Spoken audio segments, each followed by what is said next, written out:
ये जो कुछ क्लेश बढ़ा है आज परिवारों में, संसार में, संतान दुष्ट हो रही है अथवा संतानहीनता हो रही है, इस सब का मूल कारण है पितरों का प्रकोप। देव कार्य की अपेक्षा पितृ कार्य की अनिवार्यता है। पितृ कार्य जरूर करो। अब सब खत्म है।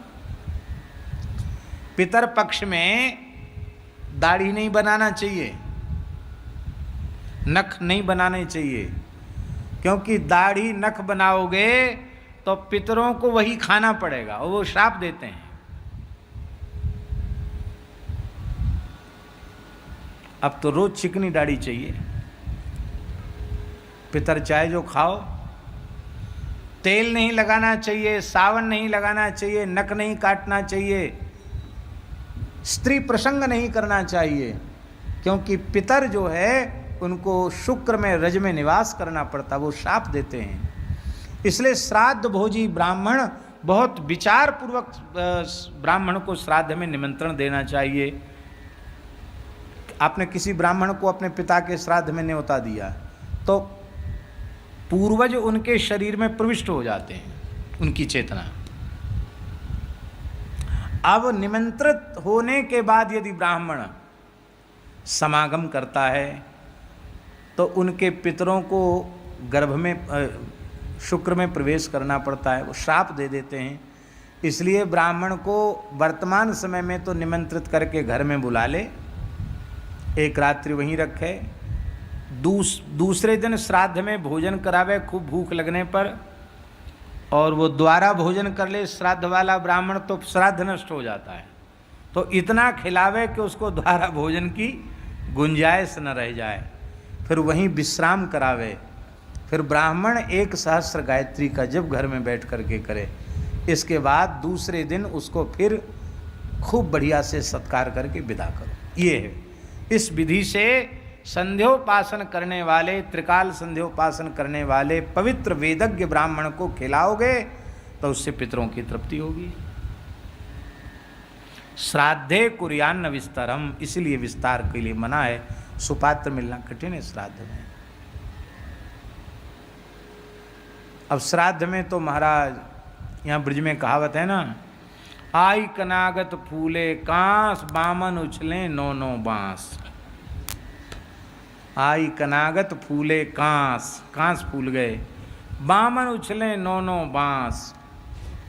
क्यों भैया? बोले तो खूब खीर मालपुआ खाए हुए को मिलेंगे।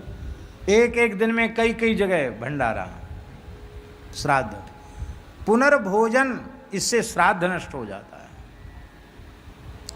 अब ब्राह्मण क्यों जगह जगह भोजन करते हैं? उनकी विचारों की मजबूरी है। वो सोचते हैं कि चलो एक जगह श्राद्ध भोजन करने में 100 रुपया मिलेगा और 10 जगह थोड़ा थोड़ा खाए तो कितना हो गया? 1000 रुपया हो गया। तो चलो कुछ अपने घर गृहस्थी का काम चलेगा। अरे हम कहते हैं आप विधि पूर्वक श्राद्ध कीजिए, आप अपनी सामर्थ्य के अनुसार 10-20 हज़ार रुपये ब्राह्मण को दो ना, बढ़िया खूब दक्षिणा दे के तृप्त करो, 4-5 वस्त्र दो, बर्तन दो, ऐसा कर दो कि वो अगले साल प्रतीक्षा करे कि हम श्राद्ध में इनके यहाँ भोजन करेंगे। उसको 15 दिन राह ना देखनी पड़े, महीना 2 महीना का एक बार में दे दो। आप कहें हम कहाँ से देंगे? अकस्मात घर में कोई हाली बीमारी आ जाए, डॉक्टर को देते हो कि नहीं देते हो? कोई पुलिस केस हो जाए तो थानेदार को देते हो कि नहीं देते हो? तो लोक व्यवहार में तुम धन देना आवश्यक समझते हो, पर ब्राह्मण को दक्षिणा देने में तुम्हारे हालत खराब होती है। पितृकर्म से कभी उदासीन नहीं होना चाहिए, पितृकर्म अवश्य करना चाहिए। और ये 3 दिन में आजकल जो चल गए ना कि 3 दिन में ही सब खत्म कर देते हैं, सूतक पूतक सब, ये गलत है।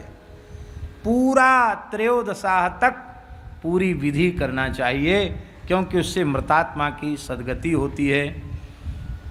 तो ये सब परंपराएं हैं। अभी तो इस बार तो कोरोना में बहुत से लोग समाप्त हो गए, उनके तो शरीर भी देखने को नहीं मिले, उनकी कोई विधि पूर्वक संस्कार नहीं हुआ। तो ऐसी परिस्थिति में कुशपुत्तलिका दाह की भी विधि है। उस व्यक्ति की कुशा की प्रतिकृति बनाई जाती है और उसकी प्रतिष्ठा करके उसका विधिवत संस्कार किया जाता है। फिर संस्कार करके पूरा अंत्येष्टि विधान किया जाता है। पूरा जो सपिंडीकृत